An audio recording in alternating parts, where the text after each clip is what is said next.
নমস্কার। আজ আবার একটা নতুন শর্ট ভিডিও নিয়ে চলে এসেছি।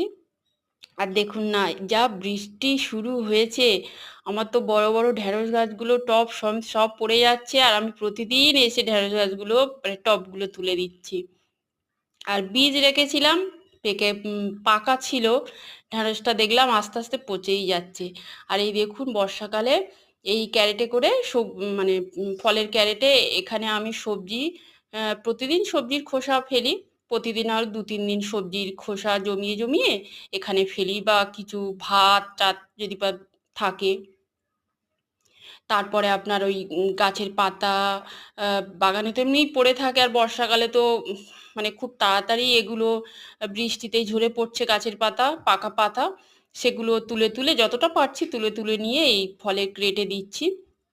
দিয়ে এর উপরে একটু মাটি ছড়িয়ে দিচ্ছি যাতে না পোকা হয়, কিন্তু তাও দেখছি পোকা হচ্ছে, কারণ বৃষ্টির জলে তো ধুয়ে যাচ্ছে না মাটিগুলো। বেশি মাটি তো দিতে পারছি না।